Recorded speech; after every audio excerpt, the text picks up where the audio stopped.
Nah, bisa juga dengan etika. Nah, kalau etika itu tidak ada di hukum penjara. Tapi apakah enak kita dibilang dokter tidak beretika, ya kan? Nah, pasti orang tidak mau. Kan kasus dokter Terawan ya, mungkin kalian dengar ceritanya ya, yang hasil muktamar ID yang kemarin itu dikeluarkan dari ID.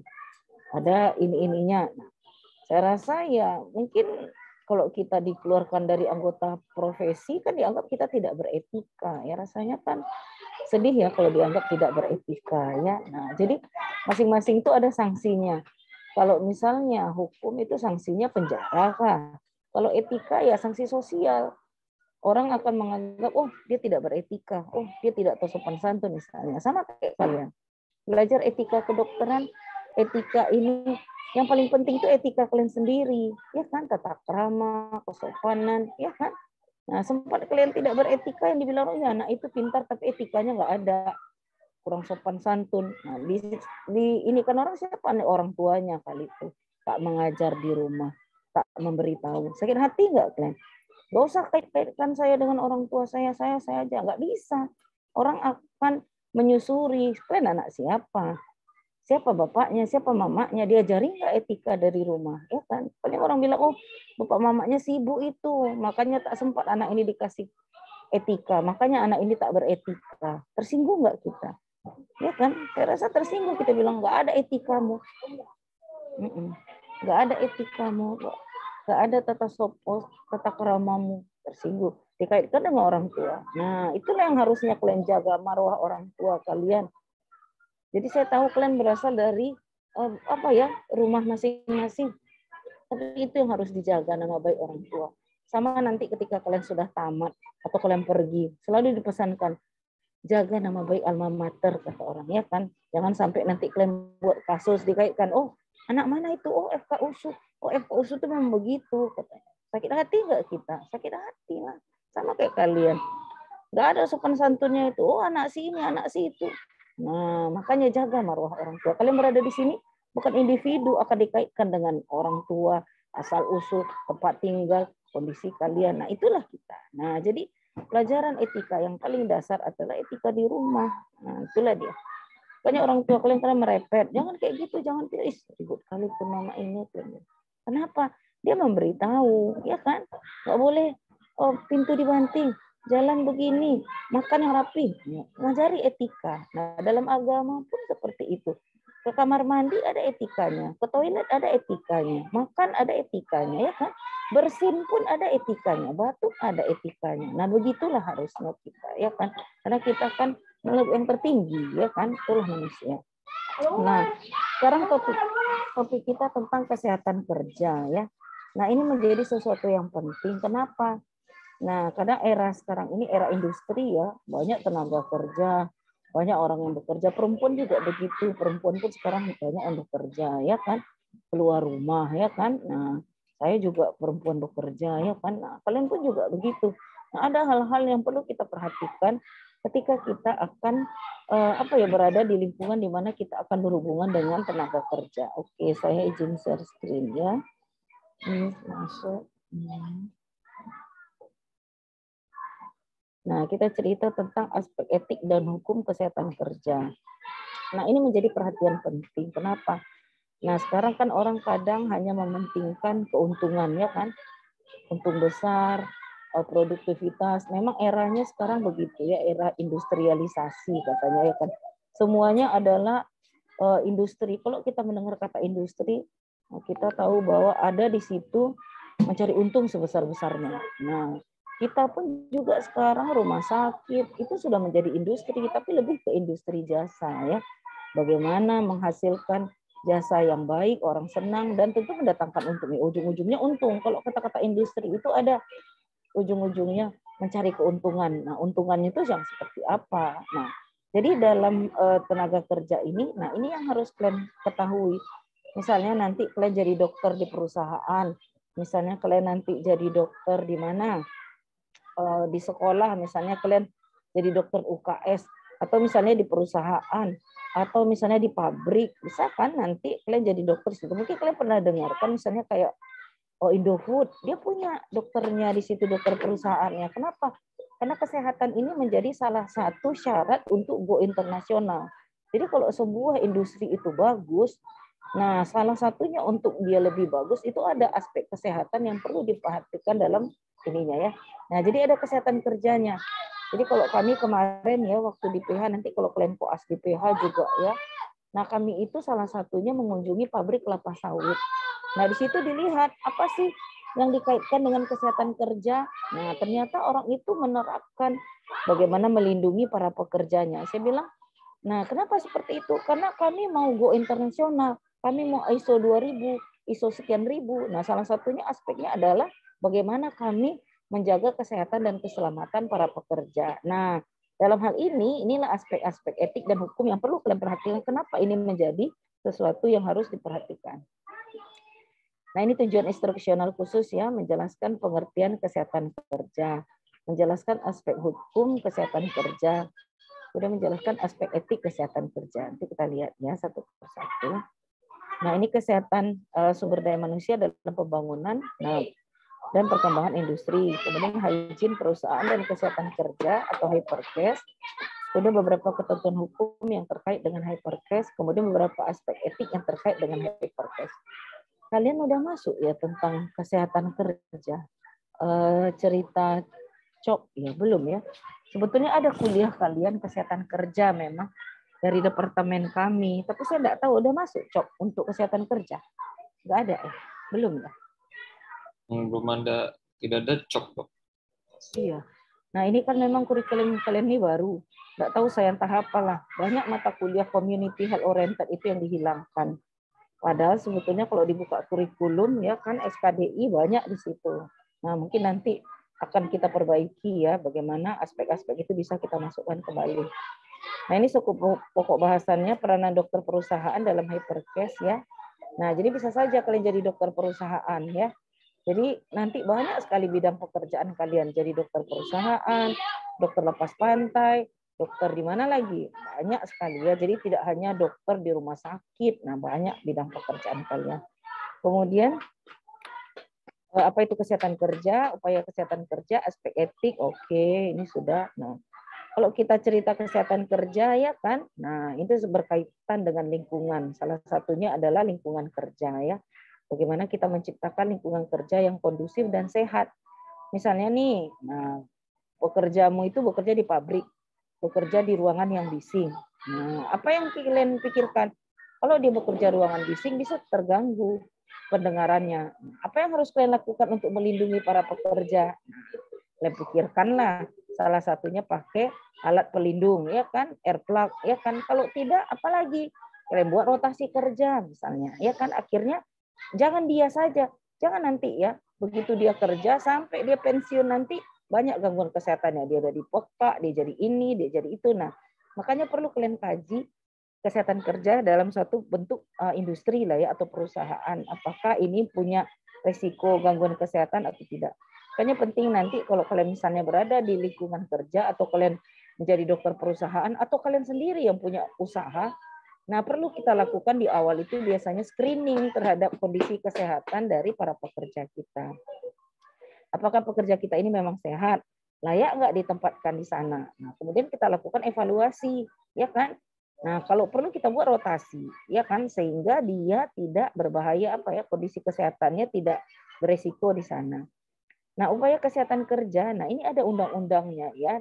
Jadi Undang-Undang Kesehatan tahun 2009 dijelaskan bahwa upaya kesehatan kerja ditujukan untuk melindungi pekerja agar hidup sehat dan terbebas dari gangguan kesehatan serta pengaruh buruk yang diakibatkan oleh pekerjaan. Nah itu tadi, jadi masing-masing pekerjaan itu punya resiko ya. Kayak kita tuh beresiko loh. Apa resiko kita ya infeksi lah ya kan.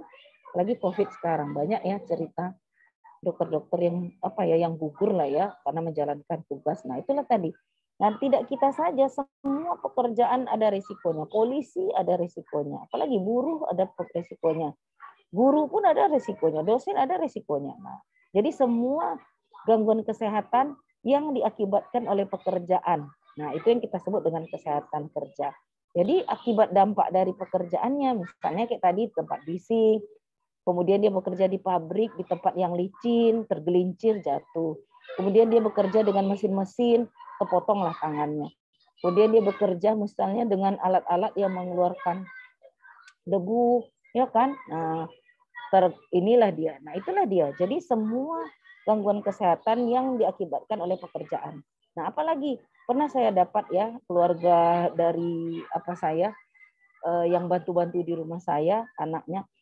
Jadi dia bekerja di ini sawit, dodo sawit. Nah, jadi waktu dodo sawit itu tidak pakai kacamata, tidak pakai pelindung, kan sawitnya udah tinggi-tinggi ya. Waktu di dodos itu terkena lah matanya, ya akhirnya buta lah, gitulah ya salah satunya. Nah, itu adalah dampak pekerjaan terhadap kesehatan. Nah, banyak lagi resiko-resiko yang lain. Nah, untuk itu perlu diperhatikan ya. Jangan sampai nanti tadi dia bekerja, nah mempunyai dampak yang tidak baik. Mungkin pernah dengar ya, yang kemarin itu pabrik mancis yang terbakar di daerah Langkat.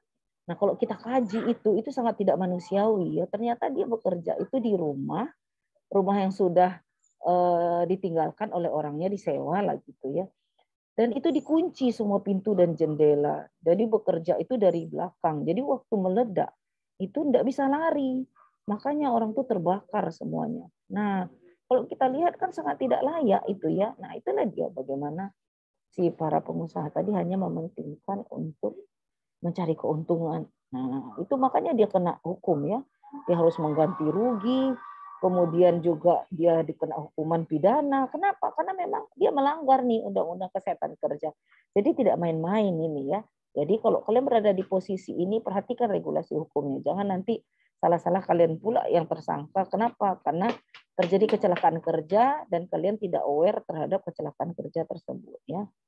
Nah, adapun sasaran dari upaya kesehatan kerja adalah mencegah terjadinya kecelakaan. Nah, ini tadi ya. Jadi tidak boleh pekerjaan itu membuat orang terlampau lelah, ya kan? Sehingga membuat dia tidak hati-hati, akibatnya terjadi kecelakaan. Misalnya di pabrik, ya kan, berhubungan dengan mesin-mesin. Nah, jadi ada rotasinya, ada dibuat jam kerja yang aktif ya. Kalaupun dibuat panjang kerjanya, dibuat shift. Ada shift pagi, ada shift siang, ada shift malam. Nah, kenapa? Salah satunya mencegah kelelahan. Nah, kelelahan ini identik dengan kecelakaan kerja. Sama kayak supir, ya kan? Supir udah ngantuk, ya kan? Supir lintas provinsi, lintas pulau, ya kan? Nah, itu juga rawan kecelakaan. Kenapa? Dia bisa terjadi kelelahan. Nah, itu harus diperhatikan hal-hal yang bisa menyebabkan terjadinya kecelakaan kerja. Salah satunya adalah kelelahan. Terus kemudian apa lagi? Nah, sama kayak pekerjaan yang membutuhkan ketelitian tinggi. Nah, itu juga rawan kelelahan yang bisa memicu kecelakaan. Misalnya apa? Kayak pekerja lab. Pekerja lab itu yang di bawah mikroskop ya, misalnya dia harus menghitung berapa jumlah eritrosit, berapa jumlah ini, berapa jumlah itu. Kan butuh ketelitian. Nah, untuk itu orang-orang seperti itu tidak boleh kerjanya melebihi dari jam kerja kita anggap yang sebagai batas rawan kelelahan. Kenapa? Nah, kalau dia misalnya kelelahan, dia tidak hati-hati. Jadi dia tidak sakit. Nah, itu tadi.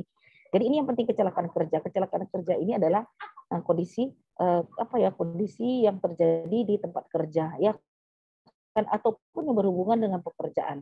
Nah, pernah kita dengar ya, misalnya pekerja bangunan karena tidak pakai alat pelindung diri, ya kan jatuh dari bangunan yang tinggi ya kan, jadilah misalnya cacat permanen atau meninggal. Nah, itu kalau cacat permanen macam mana? Kalau cacat meninggal macam mana? Nah, itu harus ada regulasinya ya kan. Nah, ini tadi terjadi kecelakaan ya kan. Jadi apa yang harus kita lakukan? Mulai dari melakukan perbaikan di tempat kerja. Nah, karena kecelakaan itu bisa diakibatkan oleh mesin misalnya. Nah, macam mana mesinnya? Istilahnya ergonomi ya kan, bagaimana menciptakan pekerjaan yang memang tidak gampang membuat lelah. Misalnya kayak kita, kalau kita kaji kan kita duduk saja ya kan menimbulkan kelelahan, punggung sakit. Nah, ada itu tata caranya. Berapa derajat, berapa tinggi meja, berapa tinggi bangku, terus berapa jarak dari mata ke komputer, bagaimana posisinya. Nah, itu pun diatur supaya tidak gampang menimbulkan kelelahan. Nah, itu juga diatur ya. boleh kalian cari tentang ergonomi ya, bagaimana ilmu yang mengatur bagaimana ya kan mengkondisikan tubuh kita dengan pekerjaan supaya tidak berdampak terhadap pekerjaan. Makanya ada kursi ya kan, ada kursi duduk ya untuk pekerja. Dibuat sedemikian rupa. Makanya kursi itu mahal. Kenapa mahal? Ternyata dia ergonomis. Kalau kita duduk, kita tidak lelah misalnya. Atau tempat tidur ya kan sekarang kan ada tuh tempat tidur dibuat ortopedik mahal. Kenapa? Ternyata dia mengikuti apa tubuh. Jadi kalau kita tidur enak rasanya misalnya. Nah itulah tadi ya. Ini mencegah kecelakaan kerja. Kemudian mencegah timbulnya penyakit akibat pekerjaan. Ini tadi penyakit akibat kerja apa? Ini ada ya kan ada yang namanya pneumokoniosis, penyakit paru akibat kerja. Ada lagi nanti penyakit kulit akibat kerja. Apalagi penyakit yang lainnya akibat kerja. Misalnya pekerja pabrik yang berhubungan dengan zat kimia. Jadi dia sering memakai zat kimia. Akibatnya apa?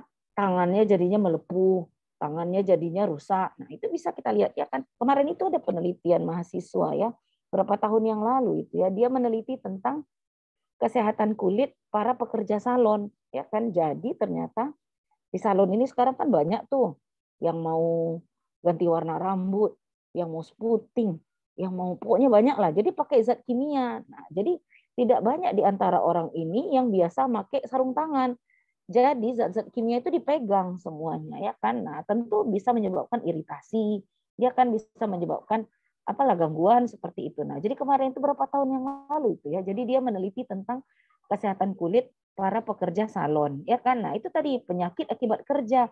Jadi ternyata orang pekerja salon ini katanya sering itu iritasi kulit. Nah, setelah ditanya yaitu tadi dia pakai zat kimia misalnya dalam perawatan rambut dan tidak menggunakan alat pelindung diri seperti sarung tangan katanya. Ya, nggak enak aja pakai sarung tangan, nggak bebas katanya ya kan. Sering gitu ya. Terus ada juga ya yang kemarin itu juga meneliti tentang kesehatan kulit para pekerja bangunan. Jadi pekerja bangunan ini apa kerjanya? Dia kan bersentuhan dengan semen, ya kan? Coba kalian lihat berapa orang lah para pekerja yang pakai sarung tangan, yang pakai sepatu bot, yang lainnya mungkin kaki ayam saja. Nah, sehingga kontaklah dengan semen, kontaklah mungkin dengan cat, kontaklah dengan zat kimia, sehingga menimbulkan masalah kulit. Nah, jadi banyak ya. Apalagi kayak pekerja lab tadi atau pekerja komputer, apa penyakit akibat kerjanya? Misalnya mata, ya kan? Matanya jadinya mengalami masalah. Kenapa dia harus fokusnya harus maksimal? Sehingga gampang menimbulkan kelelahan mata ya. Terus kemudian tidak ditreatment, nah sehingga bisa menyebabkan gangguan penglihatan. Nah ini tadi banyak penyakit akibat kerja. Harusnya ini ada ya pembelajarannya. Kalau dulu namanya COP 4 kesehatan kerja. Jadi banyak ini aspeknya penyakit akibat kerja ya kan. Penyakit kulit, penyakit paru, ada lagi yang terhirup zat kimia misalnya nih di tempat pembakaran atau sering ya kan di pabrik, asap pabrik yang terhirup, atau para pekerja yang bekerja di pemotongan kayu. Jadi kalian pernah lihat nggak pemotongan kayu itu? Jadi kalau meskipun dipotong pakai mesin, itu ada serbuk-serbuknya, itu yang berterbangan. Nah, kalau dia tidak pakai alat pelindung diri, tidak pakai masker, itulah yang terhirup. Terhirup lama-lama, sehingga menyebabkan masalah. Jadi nanti kalian, kalau nanti kalian jadi dokter ya, jumpalah pasienmu, kalian lihat kulit saya, kaki saya kayak gini, saya gatal-gatal, terus kok saya batuk-batuk. Nah, salah satu yang harus kalian singkirkan, apakah kondisi kesehatan ini berhubungan tidak dengan pekerjaannya. Jadi saya pernah dapat dulu ya seperti itu. Jadi dia selalu sesak gitu ya. Saya tanya sesaknya macam mana, di foto. Ternyata dia memang bekerja di pabrik ini potong kayu. Jadi potong kayu. Terus saya tanya, ada nggak pakai sarung pakai masker? Saya bilang enggak katanya. Terus akhirnya saya buat rekomendasi ke tempat kerjanya bahwa kondisi kesehatannya seperti ini, pikirkanlah untuk rotasi. Jadi ke depannya janganlah dia di bagian pemotongan, mungkin di bagian packing saja sehingga tidak menimbulkan masalah. Nah, bisa kalian nanti memberikan rekomendasi sehingga mungkin pekerja yang sudah mengalami masalah ini dilakukan rotasi sehingga tidak lebih parah kondisinya. Kemudian itu tadi mencegah mengurangi kematian. Nah, ini bisa terjadi ya kecelakaan yang menimbulkan kecacatan kah atau kayak tadi ya kematian. Kayak tadi saya waktu dulu sebelum saya PTT saya pernah bekerja dulu di rumah sakit. Jadi rumah sakit saya itu rujukan dari 3 pabrik. Jadi setiap hari saya tuh dapat tangan terpotong, apalagi ya, apalagi jari terputus gitu. Jadi biasa saya melakukan amputasi ya kan. Nah, itu banyak seperti itu. Saya tanya, kenapa bisa seperti ini? Iya mesinnya katanya ya. Mungkin apakah mesin kah, orangnya tidak hati-hati kah, atau memang kelelahan. Jadi biasa setiap hari itu dapat kasus amputasi. Kelingking, terjepit, terpatah, akhirnya amputasi. Ada yang memang terputus, ada lagi yang lain. Nah, banyak seperti itu. Nah, ada juga mungkin yang menimbulkan kematian. Misalnya terkena zat kimia ya kan, terhirup, matilah dia. Atau misalnya terjatuh, dia misalnya bekerja di ini ya, terus tertimpa ya kan, misalnya di bagian bangunan. Nah, mungkin dia tidak jatuh, tapi dia tertimpa ya kan. Tertimpa misalnya jatuhlah batu dari atas, dia tidak pakai helm ya kan, tertimpa kepala, matilah dia. Nah, bisa seperti itu ya. Atau kayak tadi supir tadi, kelelahan, ngantuk ya kan, terjadi kecelakaan, kematian seperti itu ya kan. Nah, ini juga mencegah dan mengurangi cacat tetap. Ini tadi yang kayak tadi amputasi, ini bisa terjadi kecacatan. Atau kayak tadi jatuh dia dari bangunan tinggi, terus dia lumpuh. Nah, kan straddle injury ya kan, jatuh terduduk, terkena lah lower motor neuronnya. Akhirnya dia nggak bisa ngapa-ngapain. Mati tidak ya kan, tapi hidup, tapi nggak bisa ngapa-ngapain. Nah, itu yang kita sebut dengan cacat permanen. Nah, ini juga ya. Jadi bagaimana upaya kita supaya ini tidak terjadi di lingkungan kerja. Kemudian mengamankan material konstruksi. Nah, ini tadi ya, ergonomi tadi.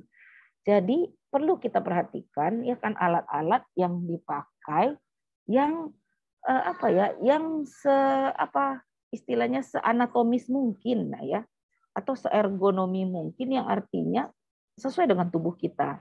Nah, makanya kalau kita duduk itu ya, kalau meja kita lebih rendah dari kursi kan kita jadinya membongkok. Nah, akibatnya sakit punggung. Sama kayak sekarang duduk terlampau dekat dengan gadget, sakitlah mata seperti itu ya kan. Nah, jadi ada aturan-aturannya sebetulnya. Jadi alat-alat itu diciptakan sehingga betul-betul menjaga kesehatan ya kan. Nah, itu namanya ilmu ergonomi ya kan, nanti kalian cari, kalian searching ya. Nah, jadi tadi alat-alat itu. Jadi sering kita dapat itu tadi ya, alat bentuknya biasa-biasa aja tapi harganya mahal. Nah, itu diciptakan ya kan dengan riset-riset supaya itu nyaman. Bisa lah ya kita lihat kayak sepatu. Kalau kita beli sepatu mahal, kenapa dia mahal ya kan? Ternyata sepatunya itu nyaman, tidak sakit kaki, kemudian tidak menimbulkan nyeri misalnya ya kan. Nah, itu tadi. Jadi alat-alat ini mahal. Nah, ini harus dipikirkan bagaimana kita menciptakan alat-alat ini yang kondusif terhadap kesehatan ya. Kemudian meningkatkan produktivitas kerja tanpa memeras tenaga kerja. Ini tadi kan judulnya industri. Industri ini mencari untung sebesar-besarnya.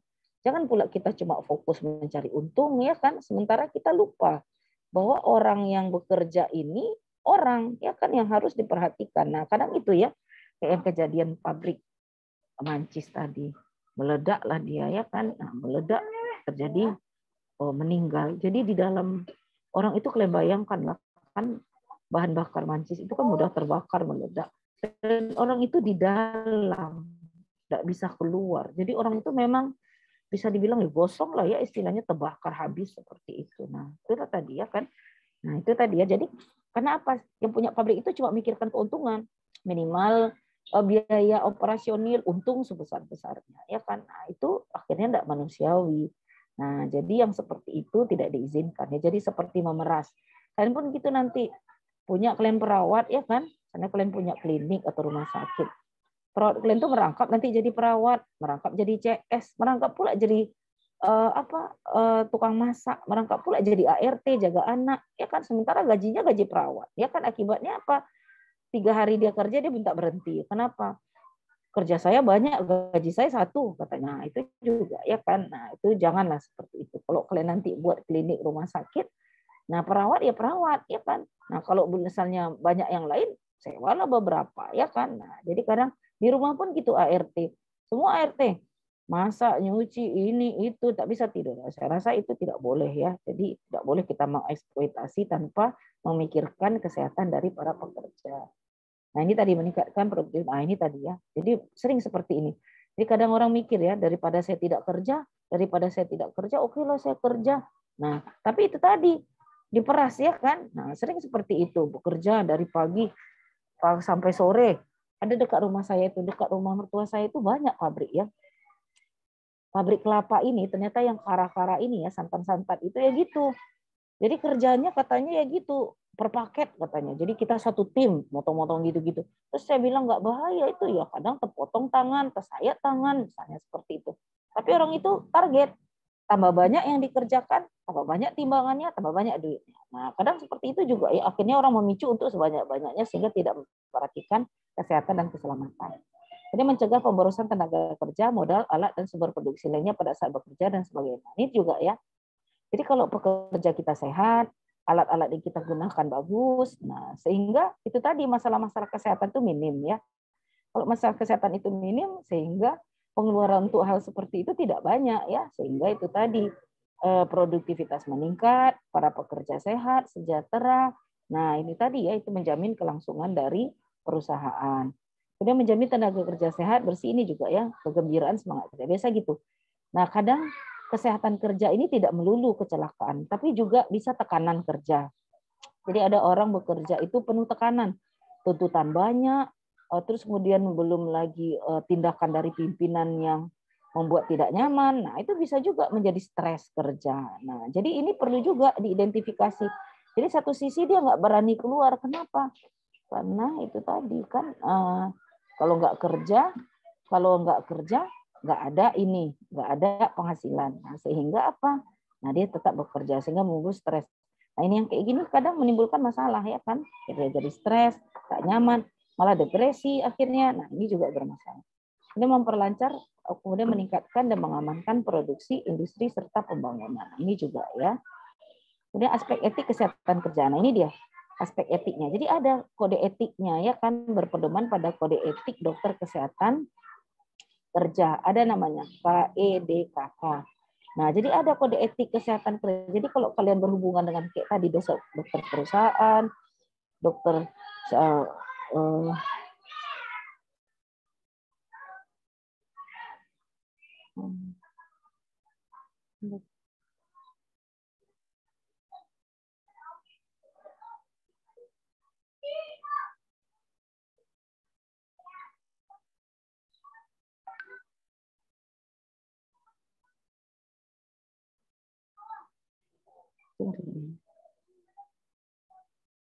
Nah, jadi tadi ya.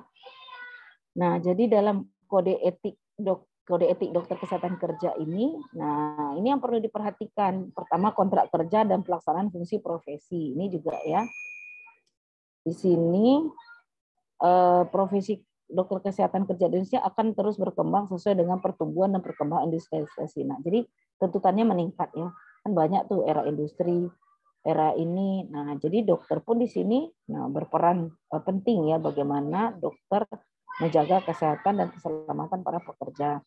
Kemudian dokter kesehatan kerja harus menghindari diri dari setiap pertimbangan atau kegiatan yang mengurangi intensitas dan kemandirian atau kebebasan profesi. Nah ini tadi, jadi kadang ada perusahaan itu malah menekan dokternya supaya itu tadi kesehatan, keselamatan itu tidak terlampau diperhatikan, ya kan, sehingga pembiayaan untuk itu kurang. Nah misalnya kayak jaminan kesehatan, jam kesmas itu hak dari karyawan ya kan. Makanya kalau di perusahaan yang ada syarat-syaratnya itu, dia harus punya jaminan kesehatan kerja untuk para pekerja. Nah, harusnya kalau kita berada di lingkungan itu, ya kita harus merekomendasikan. Jangan pula nanti kalian kong-kali pula dengan perusahaan. Apa kata perusahaannya? Gak usah lah dok, pakai yang gitu-gitu. Banyak kali operasional kita. Nah dokter aja lah. Yang di poliklinik, kalau sakit dokter obati. Kalau ini dokter obati. Gak usah lah pakai jaminan-jaminan. Kalau seperti itu berarti kan kalian ikut serta dalam upaya untuk ini tadi ya, tidak menjamin kesehatan. Bisa aja kalian yang kena nanti. Kemudian itu tadi jangan sampai terintimidasi. Itu tadi ya. Nah, kalau enggak dokter gantilah di sini atau cemana, takut kalian diganti. Nah, kalian iya-iyakan ya kan, sehingga kalian tidak bersikap ataupun menjalankan tugas profesi dengan sebaik-baiknya. Kemudian dalam setiap pertentangan kepentingan dokter kesehatan kerja tidak boleh memihak manajemen perusahaan. Nah, ini misalnya nih ada konflik ya kan, terjadi kecelakaan kerja. Nah, kita harus bertindak profesional. Nah, ini harus kita rujuk, kalian bilang. Kenapa? Kalau tidak kita rujuk ini bisa mengancam nyawa atau menjadi kecacatan, ya kan? Terus kata manajemen, kan nggak apa-apa, bisa diobati misalnya kan. Nah ini kalaupun terjadi konflik, nah kalian harus bersikap profesional ya kan. Jangan memihak siapapun, tetap mengutamakan kesehatan, keselamatan misalnya pekerja atau pasien. Jangan nanti hal-hal yang lain sehingga kalian abai untuk ini ya. Kemudian pemeriksaan kesehatan tenaga kerja. Nah ini penting ya, melaksanakan pemeriksaan kesehatan secara berkala.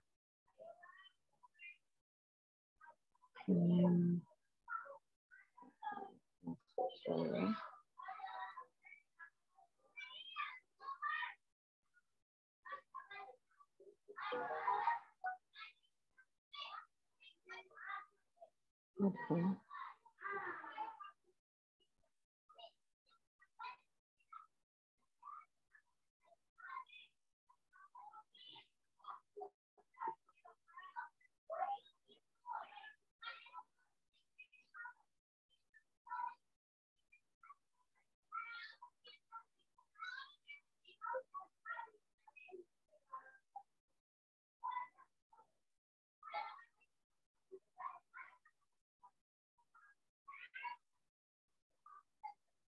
Oke ya. Nah ini juga ya. Nah ini penting kalian sarankan. Jadi kalian yang harus buat perencanaan tentang kesehatan dan keselamatan kerja. Jadi kalian bilang, misalnya di awal ini kita screening dulu. Bagaimana kondisi kesehatan pekerja kita. Misalnya apakah baik, apakah ada berisiko, apakah ada masalah. Dan itu kalian lakukan pemeriksaan secara berkala ya. Jadi misalnya kayak tadi di pabrik kelapa sawit. Saya pernah lihat ya di situ. Jadi di daerah PTPN berapa itu Nabara itu ya, kami ke sana. PTPN berapa itu? Nah, jadi kami ke sana dan itu sudah jelas ya di situ peringatan. Daerah bekerja licin, jangan lupa pakai boot, pakai ini, pakai itu, pakai helm.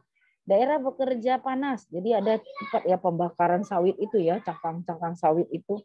Nah, di situ pakai pelindung ya kan. Nah, tapi ya gitu, dari sekian banyak alat pelindung diri disiapkan, ada juga para pekerja yang bandel. Nah, itu harusnya diawasi ya, malah harus ditegur. Kalau terjadi kecelakaan kan perusahaan yang rugi, padahal alat sudah disiapkan, edukasi sudah diberikan. Nah, itu juga ya. Nah, ini juga kapan kalian harus memberikan edukasi, kapan kalian kasih peringatan, apa alat pelindung diri yang kalian siapkan, ya kan. Nah, itu harus kalian lakukan di sini ya kan. Jadi misalnya kayak pernah jadi di daerah situ ya, kami keliling waktu itu ya. Jadi memang ada daerah yang bising. Bising sekali. Sampai kita bicara pun tidak kedengaran. Nah, jadi harus pakai earplug. Terus saya bilang kan, nah jadi kalau seperti ini berarti yang bekerja di sini harus reguler lah dicek pendengarannya. Nah kemarin ada juga ya penelitian itu tentang gangguan pendengaran. Ini malah pada petugas dulu di Polonia ya waktu sebelum pindah ke Kuala Namu. Jadi ternyata yang tukang lalu lintas pesawat itu kan bising suara pesawat itu ya. Nah orang itu juga mengalami masalah gangguan pendengaran. Nah, waktu itu ada kawan saya penelitiannya tentang itu. Jadi diperiksanya lah dengan audiometri apakah sudah terjadi gangguan atau tidak. Nah, banyak ya. Jadi banyak aspek yang bisa kalian teliti. Nah, jadi ini juga ya. Jadi harus diperiksa berkala. Nah, itu tadi bisa rekomendasi dilakukan rotasi atau pergantian ya. Jangan pula dia dari awal kerja sampai dia pensiun di sana aja ya kan. Nah, tentu exposure-nya jadi lebih besar ya. Kemudian perlindungan terhadap tenaga kerja. Perlindungan terhadap tenaga kerja ini, nah itu tadi kalian harus melaksanakannya ya kan. Kenapa? Karena terikat dengan kode etik kalian di sana. Melihara, membina dan meningkatkan derajat kesehatan, produktivitas dan kesejahteraan tenaga kerja baik perseorangan maupun kelompok. Memberi penyuluhan kesehatan untuk kepentingan kesehatan kerja guna mencegah bahaya pekerjaan. Nah, ini juga ya. Jadi perlu dikasih tahu. Ini harus dipakai APD-nya ya. Kalau tidak ini bisa terjadi ini. Nah, ini tanda-tandanya. Misalnya pernah ya yang terkena zat kimia. Apa tindakan yang harus dilakukan ketika bersentuhan dengan zat kimia? Cepat cuci misalnya ya kan. Cuci air mengalir atau apa. Atau misalnya terkontaminasi dengan ini, lakukan ini. Nah, itu bisa juga kalian buat ya di tempat peringatan itu supaya ketika terjadi mungkin kecelakaan dia bisa melakukan pertolongan pertama ya. Atau misalnya apalagi misalnya di tempat pembakaran ya kan terkena apa yang harus dilakukan, nah, misalnya itu perlu juga dilakukan edukasi sehingga para pekerja mengerti apa tanda-tanda bahaya dan apa tindakan utama yang dilakukan sebelum pergi ke tenaga kesehatan ya. Nah, kemudian pengembangan kebijakan dan program kerja. Jadi dokter kesehatan kerja bersama-sama perusahaan dan wakil tenaga kerja membuat rencana pengembangan kebijakan program kesehatan perusahaan serta sesuai dengan perkembangan iptek. Nah itu tadi ya. Kemudian berpartisipasi dalam upaya perlindungan komunitas dan lingkungan. Jadi memang harus begitu. Nggak bisa cuma sekedar eksploitasi, mencari untung, nah selesai. Nah, tapi yang bekerja ini SDM ini harus diperhatikan kesejahteraannya ya. Nah kalian sebagai dokter di sini, nah ikut berperan. Jadi jangan tidak peduli, jangan pula kalian tadi ya. Udah dok, nggak usah banyak-banyak kali upaya kita. Kalau banyak kali upaya kita banyak biayanya. Nah bagus kita bagi aja. Kata perusahaan, oh boleh, kalian bilang pula ya kan. Akhirnya terjadilah kecelakaan, terjadi ini, terjadi itu. Kalian juga bertanggung jawab di situ ya. Kemudian mengikuti perkembangan iptek. Dokter kesehatan kerja bertanggung jawab terhadap peningkatan derajat kesehatan tenaga kerja sesuai perkembangan iptek. Nah ini juga ya, kayak sekarang ini ya kan, alat-alat itu banyak yang canggih. Yang malah sekarang kalau di negara industri besar kayak Jepang, malah orang itu lebih banyak pakai mesin daripada pakai orang, ya kan? Nah, jadi orangnya itu tinggal sedikit, mesinnya lebih banyak, ya kan? Nah, untuk itu pun harus diperhatikan. Jangan nanti mesin yang bekerja tapi tetap diawasi oleh orang. Jangan orangnya cuma satu, ya kan? Itulah yang bisa menimbulkan kelelahan tadi. Nah, bagaimana upayanya? Kalau di Indonesia mah, kalau pakai alat pun, nah tetap orangnya juga banyak ya, karena mungkin tidak seperti di negara maju sana. Nah, ini juga ya. Coba lihat di daerah-daerah itu bagaimana upaya-upaya dilakukannya. Nah ini juga ya, bagaimana mungkin perkembangan alat-alat kita ini kan ya, kita upayakan perusahaan itu menggunakan alat-alat yang seergonomis mungkin sehingga itu tadi lebih menjamin kesehatan dan keselamatan para pekerja. Nah kemudian upaya-upaya itu juga sekarang kan banyak ya, screening kesehatan lebih gampang, misalnya pemeriksaan tensi secara cepat, ini secara cepat, ini juga ya kita adopsi. Kemudian aspek hukum tenaga kerja, nah Undang-Undang Kesehatan Kerja telah menjadi perhatian pemerintah sejak berdirinya negara Republik Indonesia. Kemudian pemerintah merasa perlu merumuskan sesuatu kebijakan yang mengatur kesejahteraan pekerja dengan mengeluarkan perundang-undangan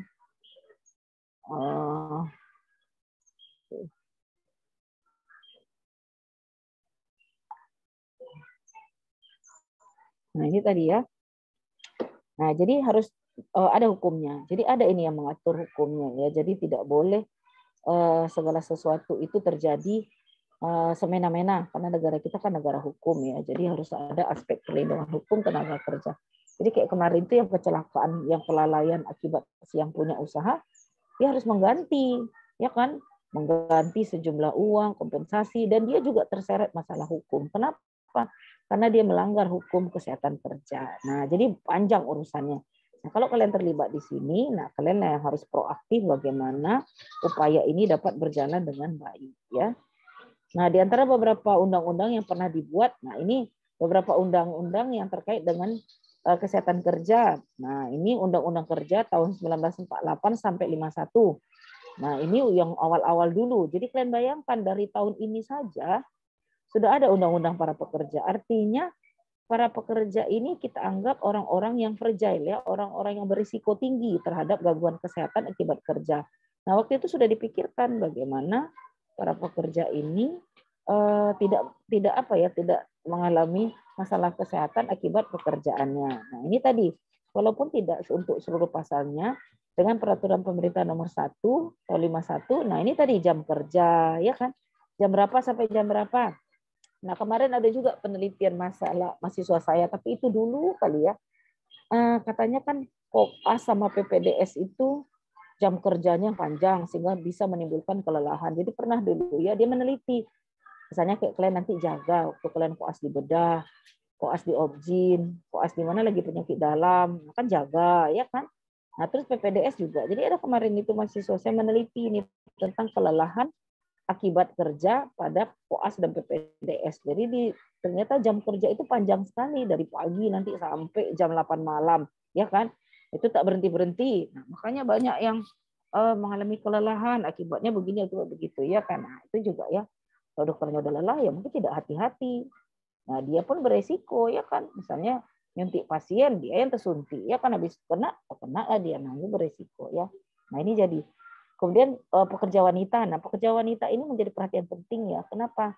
Nah, apalagi kalau pekerjaan itu pakai shift-shiftan. Kalau bisa janganlah shift malam dikasih wanita ya kan. Kenapa? Nanti dia keluar dari tempat itu atau datang kan malah berisiko. Nah, ini juga. Kemudian cuti. Nah, ini juga. Jadi perempuan itu ada cuti melahirkan, ada cuti haid, ya kan? Nah, jadi ini perlu diatur. Kenapa? Ini haknya. Jangan nanti ya kan melahirkan 3 hari melahirkan udah masuk. Kalian bayangkan lah kan, anaknya masih bayi, emaknya masih lemas, ya kan? Nah, ini juga diatur ya. Kalau PNS pun gitu. Kalau kami dulu cuti 3 bulan ya. 3 bulan terserah apa diambil sebelum sesudah. Jadi kalau dulu boleh, kalau saya dulu ngambil sesudah ya kan. Jadi 3 bulan itu full di rumah. Ada juga perusahaan diaturnya sebulan sebelum melahirkan, 2 bulan setelah melahirkan ya kan. Nah ini juga pekerja anak. Nah ini anak. Jadi sering anak ini adalah pekerja yang murah dan tenaganya bisa dimanfaatkan sehingga sering anak ini dieksploitasi. Nah ini juga diatur. Jangan nanti ya sering dipakai anak-anak tolong ini, tolong itu, tolong ini, bayarnya seadanya. Nah, itu juga ya sering terjadi ya kan. Nah, ini juga diperhatikan tentang usia pekerja.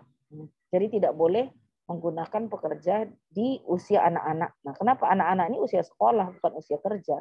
Kalaupun dipakai terpaksa ada aturan mainnya ya. Kemudian untuk anak muda juga wanita, nah persyaratan tempat kerja dan lain-lain. Nah, ini diatur loh. Ini dari tahun dulu ini sudah ada. Artinya ini sudah menjadi concern kita bersama bagaimana menjaga kesehatan dan keselamatan para pekerja. Kemudian ini ya,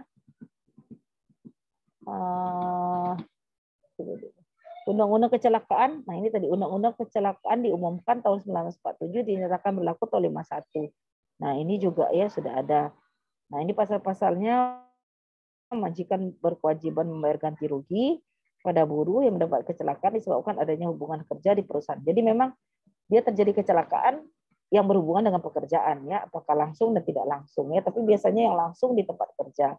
Ada penyakit yang timbul karena hubungan kerja sebagai kecelakaan ini tadi, sakit kulit, gangguan penglihatan, gangguan pendengaran, apalagi sakit paru-paru. Nah, ini sebagai kecelakaan kerja. Buruh yang meninggal dunia akibat kecelakaan mendapat kompensasi kerugian yang berlaku terhadap keluarga di tengah ini juga ya. Jadi biasanya cacat permanen itu lebih tinggi ya kan dibandingkan dengan meninggal ya, tapi mirip-mirip lah besar santunannya. Kenapa? Menyebabkan ya produktivitas yang bekerja ini biasanya kan yang orang apa ya, bapaknya lah, yang kepala keluarga, yang membiayai keluarganya. Nah, tentu punya dampak ketika dia meninggal ataupun dia cacat permanen, tak bisa dia lagi produktif, tentu ini akan mendampak terhadap sosial ekonomi keluarganya. Nah, makanya perusahaan wajib memberi kompensasi untuk itu tadi ya, mengganti kerugian finansial akibat kecelakaan yang dialaminya di tempat kerja ya kan. Nah, jadi banyak lagi aturan-aturan yang mengatur ini. Kemudian ini lagi ya. Nah, Undang-Undang Keselamatan Kerja atau ini yang agak baru ya. Ada lagi nggak setelah ini? Nah, ini yang agak baru ini tahun 2009 ini ya. Nah, sebelumnya sudah ada juga nih tahun 70. Nah, ini keselamatan kerja juga. Nah, ini kan udah mulai nih berkembang industri. Sudah terjadilah masalah-masalah kesehatan ya. Sudah berkembang lagi. Ini yang tercantum di tahun 70 tadi ya, keterangan yang benar, alat pelindung diri. Nah, ini juga alat pelindung diri ini penting sekali ya kan. Jadi makanya kita pun juga bekerja pakai handscoon, pakai masker, pakai ini, itu untuk melindungi diri ya kan. Nah, mungkin juga di tempat kerja. Jadi disesuaikan. Kalau pekerjaannya di daerah terbuka, kayak bangunan, pakailah helm, ya kan. Bekerja di ruangan tadi bising, pakailah air plug. Bekerja di ruangan yang panas, yang bisa terbakar, pakailah baju yang khusus. Nah, ini tadi. Jadi ada alat pelindung diri ya. Nah ini tadi kemudian minta petugas agar melaksanakan semua syarat keselamatan, nyatakan keberatan kerja pada pekerja dengan syarat keselamatan. Ini juga perlindungan diri, ini ada beberapa poin. Nah ini yang agak update lah ya 2009. Nah ini ketentuan hukum yang mengikat terdapat 3 pasal keterkaitannya. Tujuan utama kesehatan kerja itu tadi menjaga kesehatan dan keselamatan kerja sehingga produktivitas terjamin ya. Kewajiban pengelola untuk melakukan segala bentuk upaya kesehatan kerja. Nah ini tadi. Jadi wajib ya perusahaan. Jadi ada ketentuannya itu ya, berapa tenaga kerjanya. Nah, dia wajib memberikan jaminan kesehatan. Itu tadi Jamkesmas itu ya untuk pekerja. Kalau dulu namanya Jam Sostek ya kan. Kalau sekarang namanya BPJS tenaga kerja ya.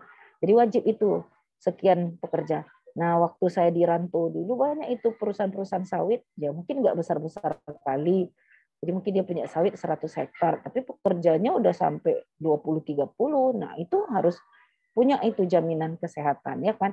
Jadi ada tuh orang yang mungkin punya sawit nggak banyak-banyak kali, tapi pekerjanya banyak. Nah, banyak yang gitu ya.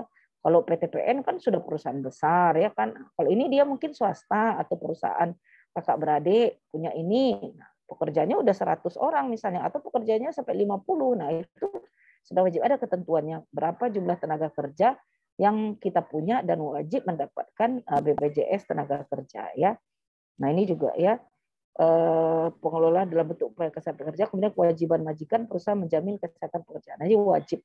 Jadi ini harus kita perhatikan, jangan sampai ini ya, sama juga kayak kalian nanti kalau kalian kerja di rumah sakit. Nah, aspek-aspek kesehatan dan keselamatan kalian juga. Jadi ada, kalau kalian masuk ke rumah sakit ya, misalnya dengan situasi COVID ini, nah tak disiapkan sama kalian misalnya alat pelindung diri, misalnya APD level 1, padahal daerah itu daerah banyak, ya kan. Nah, kalian boleh menolak, ya kan. Jadi saya nggak bisa visit pasien. Kenapa? Saya tidak dikasih alat pelindung diri yang bagus. Kenapa? Kalau saya ke sana, saya bisa risiko infeksi. Nah, itu bisa mengancam keselamatan saya. Bisa kalian menolak, ya kan. Nah, jadi nanti kalian juga punya hak. Misalnya kalian diajak kerja di rumah sakit. Nah, dengan apa? Kalian merangkap dokter, merangkap manajemen, tapi gajinya cuma dokter. Nah, terus beban kerja banyak, pasien bermasalah, terus kemudian klaimnya lama. Nah, mungkin boleh kalian menolak, berarti kepentingan saya tidak diperhatikan. Nah, makanya nanti kalau kalian bekerja, ada itu yang kayak apa ya, kayak kontrak kerjanya apa. Kalian perhatikan apa hak dan kewajiban kalian. Hak kalian apa saja? Oh, dokter boleh melanjutkan pendidikan. Nah, kita perlu kan, karena belajar sepanjang hayat. Jadi kita harus update ilmu. Atau misalnya rumah sakit memberikan budget dokter untuk mengikuti perkembangan kedokteran, belajar sepanjang hayat. Misalnya ikut seminar, ikut workshop, ikut ini. Misalnya seperti itu. Nah, kalian perhatikan, jangan dia cuma mau kalian bekerja sesuai dengan waktunya, tidak punya hak kalian, tak usah ke sana, ya kan. Jadi itu adalah kewajiban si pengusaha untuk memperhatikan keselamatan dan kesehatan para pekerjanya. Jadi kalian juga gitu nanti ya, jangan cuma orientasinya penting saya kerja, nah kemudian hak-hak kalian tidak dipenuhi. Nah, itu tidak boleh ya. Kemudian itu tadi ya. Nah, ini memang kewajiban. Jadi ini harus dilaksanakan. Nah, jadi kalau kalian nanti melihat praktek ini tidak dilaksanakan, kalian bisa komplain ya kan, atau kalian bisa mengajukan keberatan. Atau misalnya di awal nih di perusahaan ini, nah kalian dijelaskan tugas-tugas kalian. Nah, waktu kalian melaksanakan tugas ternyata itu dihalang-halangi. Kenapa? Karena perusahaan tidak mau rugi. Nah, boleh saja kalian komplain. Malah kalau terjadi masalah bisa kalian padukan bahwa dia tidak menghormati hak-hak dari kesehatan dari para pekerjanya ya. Nah, kemudian ini yang lebih baru lagi 2019. Nah, ini sudah lebih update lagi ya untuk melaksanakan ketentuan ini tadi. Jadi khusus dibuat PP untuk si Undang-Undang Nomor 36 tahun 2009 ini. Jadi dibuatkan PP khusus namanya PP 88 tahun 2009 tentang kesehatan kerja. Nah, apa itu? Pasal 1, pasal 2. Poin satunya, pemerintah pusat, pemerintah daerah, dan masyarakat bertanggung jawab dalam menyelenggarakan kesehatan kerja secara terpadu, menyeluruh, dan bersinambung. Nah, jadi bersama-sama ya, jadi tidak cuma si pekerja, si perusahaan, tapi juga harus diawasi oleh pemerintah daerah dan pemerintah pusat ya. Jadi makanya kayak PNS atau pekerja itu punya misalnya cutinya, punya nanti uang makan, punya nanti apalagi jam kerja, ada nanti tunjangan. Nah, itu juga diatur di situ, salah satunya di tunjangan kesehatannya seperti itu ya. Kemudian penyelenggaraan kesehatan kerja sebagaimana dimaksud di pasal 1 meliputi pencegahan penyakit, peningkatan kesehatan, penanganan penyakit, dan pemulihan kesehatan. Nah, ini tadi. Jadi itulah tadi yang berkaitan dengan jaminan kesehatan tenaga kerja. Upaya yang dimaksud di pasal ini tadi ya, nah sesuai dengan standar kesehatan kerja sebagai dimaksud pada ini dilaksanakan dengan memperhatikan sistem kesehatan nasional. Nah, kita disesuaikan. Kalau dulu namanya jam sostek ya, mungkin pernah lihat nggak? Saya pernah lihat tuh kartunya jam sostek. Jadi itu pun dipotong ataupun dialihkan dari beberapa penghasilannya untuk pembiayaan kesehatan. Jadi kayak subsidi silang lah, kayak Askas. Sebetulnya kayak Askas itu kan cuma 10.000 dipotong 12.000, tapi kita bisa dapat pelayanan, itulah subsidi silang tadi ya. Nah, orang ini bisa nanti waktu dia pensiun, dia bisa klaim lagi sama kayak Askas juga ya. Taspen itu ya, atau jam sostek itu. Nanti kalau sudah pensiun bisa diklaim. Kenapa? Karena memang ada potongan dari gaji dialihkan ke sana, meskipun tidak banyak, tapi bertahun-tahun lumayan juga ya. Nah, upaya kesehatan kerja berlaku bagi setiap pekerja yang berada di lingkungan tempat kerja, baik sektor formal atau informal, ya kan? Misalnya kayak karyawan, apalagi pekerja kantor, semuanya ya kan. Jadi tidak cuma di pekerjaan perusahaan saja, tidak cuma di pabrik, tidak cuma di perusahaan-perusahaan yang kita anggap berisiko, bangunan, enggak. Tapi semua sektor. Judulnya pekerja, saya juga pekerja ya kan. Orang tua kalian mungkin ya kalau punya usaha ya mungkin lebih kepada si majikannya. Tetapi kalau karyawan tetap pekerja ya kan. Nah, berlaku juga kesehatan ini juga TNI darat, laut, udara. Nah, semuanya ya kan. Tenaga kesehatan kerja ditentukan oleh pemerintah dan dijelaskan. Pengelolaan bertanggung jawab atas kecelakaan kerja yang terjadi di lingkungan kerja. Pengelola wajib menciptakan dan menjaga kesehatan di tempat kerja. Jadi itu tadi, semuanya kalau ini perusahaan atau tempat kerja, nah ada nih aspek-aspek ini diperhatikan ya kan. Jadi kalau tidak, ya berarti dia melanggar undang-undang. Kewajiban pengusaha atau majikan atas jaminan adanya upaya pencegahan, peningkatan, pengobatan, dan pemulihan kesehatan termasuk menanggung seluruh biaya peliharaan kesehatan dan biaya atas gangguan kesehatan akibat kerja. Itu tadi kalau terjadi kecelakaan atau masalah kesehatan itu adalah kewajiban si pengusaha ya. Nah, ini asuransi tadi saya cerita. Dan masa lalu asuransi ini aspek ya, asuransi tenaga kerja. Mungkin pernah dengar. Untuk PNS ada Askas ya kan? Asabri untuk anggota ABRI. Nah, jadi kalau dulu ini namanya banyak ya, jam sostek kah, astek kah, nah, asabri kah. Nah, namun setelah berlakunya Undang-Undang Nomor 40 tahun 2004 tentang Jaminan Sosial Nasional, dan dilanjutkan dengan Undang-Undang Nomor 24 tahun 2011 tentang BPJS, nah maka jaminan asuransi tenaga kerjaan ini menjadi tanggung jawab BPJS Ketenagakerjaan, yaitu asuransi bagi pekerja. Sementara BPJS Kesehatan melindungi kesehatan semua pekerja dan anggota keluarganya. Nah, sekarang itu kan namanya BPJS ya kan. Bentuknya ya mungkin seperti ini, tapi dia namanya BPJS ya. Nah, ini ada pembagiannya nanti. Nah, ini tadi nanti BPJS ini kan kayak BPJS ini ada yang mungkin untuk pekerja. Nah, itu BPJS Jaminan Kesehatan Kerja yang untuk para pekerja yang diupayakan oleh perusahaan ya. Nah, biasanya BPJS ini, nah ini meliputi jaminan kecelakaan kerja, hari tua, pensiun, dan kematian. Nah, kan banyak sekarang tuh regulasi-regulasi BPJS ya. Kalau kecelakaan tidak ditanggung, kalau pengguna zat-zat ini tidak ditanggung, katanya gitu ya kan. Nah, itu BPJS yang biasa. Tapi kalau memang dia BPJS tenaga kerja, nah yang dikeluarkan oleh perusahaan, nah jadi di sini masuk ya. Kalau BPJS biasa katanya kecelakaan apa tidak ditanggung, ini tidak ditanggung. Tapi kalau dia BPJS tenaga kerja yang memang di apa ya diurus oleh perusahaan, nah salah satunya di sini kecelakaan kerja ini menjadi apa ya menjadi tanggungannya. Jadi waktu yang kemarin pabrik Mancis itu ya banyak sisi-sisi dukanya. Rupanya yang jadi mandornya itu dia sempat dibuatkan BPJS tenaga kerja ini. Jadi waktu terjadi kecelakaan itu dia meninggal, itu keluarganya dapat santunan 300-400 juta gitu ya. Jadi banyak ya. Nah, yang sedihnya yang karyawan biasa itu tidak punya BPJS ya kan.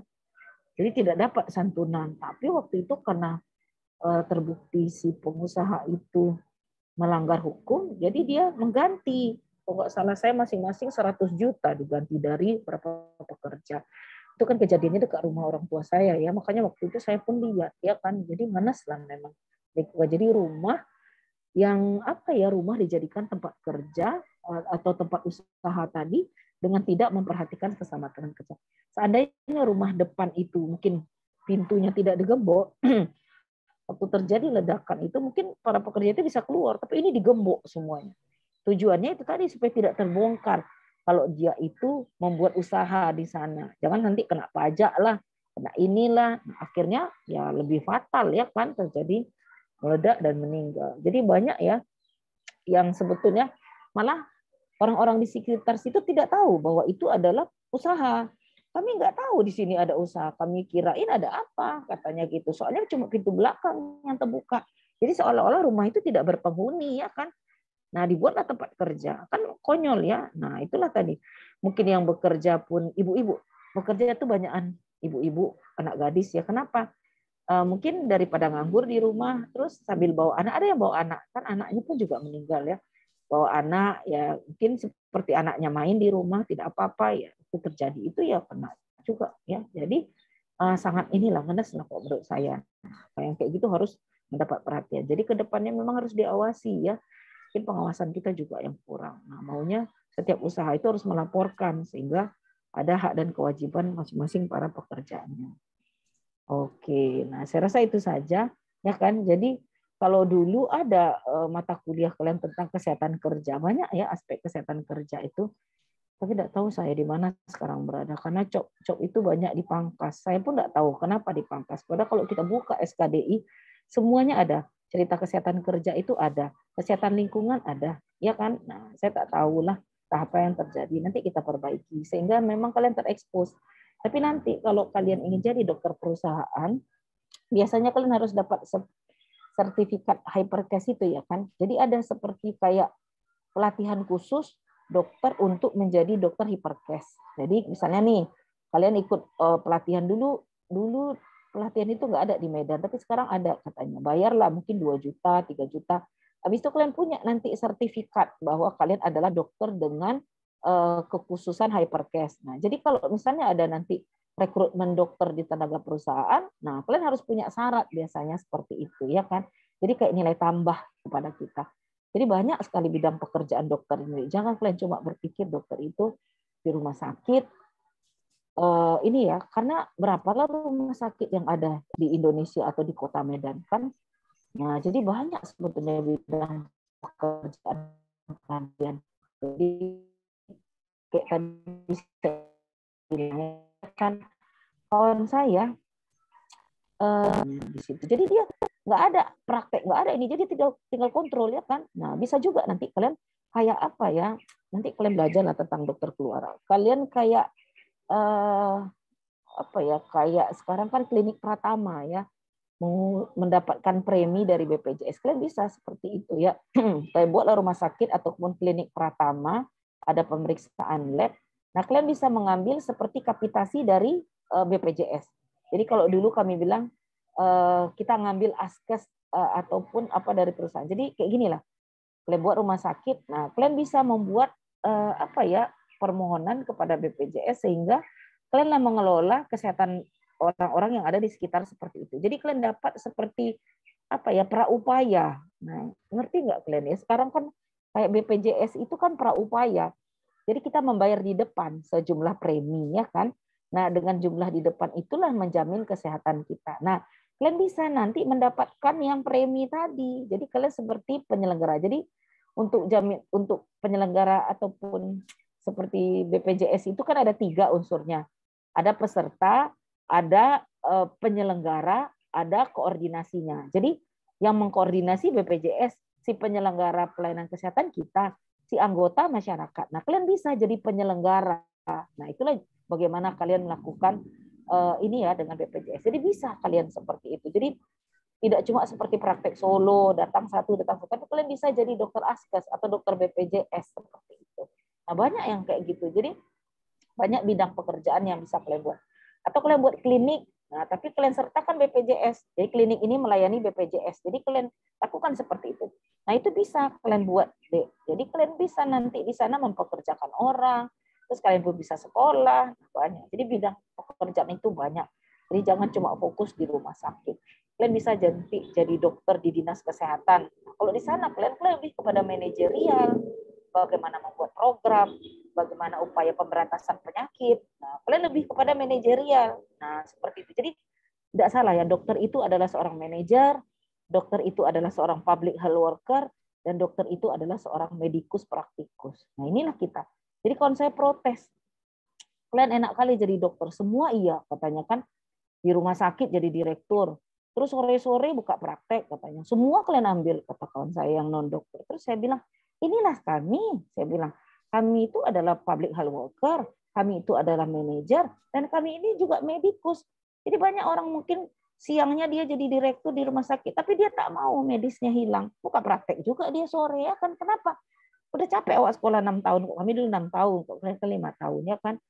Masa hilang medis kita? Nah, jadi saya bilang ya wajar. Tapi kan kalian ambil semuanya. Maunya bagilah sama kami, kata kawan saya. Terus saya bilang, salah sendiri. Kenapa tidak jadi dokter? Saya bilang gitu ya kan. Nah, jadi banyak orang berpikir kita itu seperti mengambil. Padahal sebetulnya tidak. Karena apa? Karena memang itulah kita. Nah, makanya dokter itu disebut 5-star dokter. Ya kan? Dokter itu manajerial, pemimpin, perencana. Banyak lah. Nah, makanya kalian itu harus begitu ya menampilkan diri kalian, harus menghargai diri kalian bahwa kalian tuh memang mampu. Nah, binalah sikap diri, apalah kemampuan, terus posisikan diri.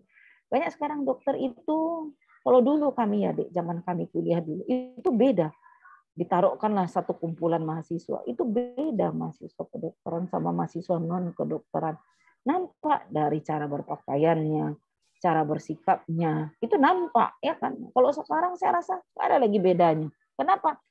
Dokternya pun pecacal pecicil ya kan, hahaha hihi. Nanti yang membedakannya dipakainya lah jas putihnya. Oh dokternya dia, katanya.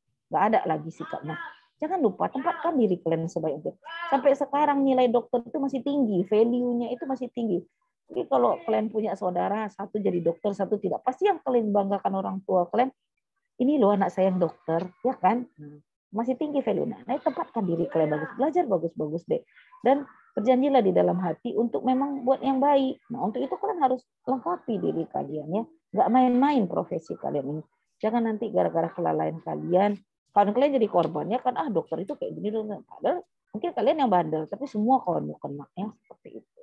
Oke lah, saya rasa itu saja ya. Ada kuliah ganti lagi ya. Oh, udah kapan kalian ujian? Besok, Dok. Oh, baru masuk nanti. Ini agak panjang cerita. Kalian belum emergensi ini.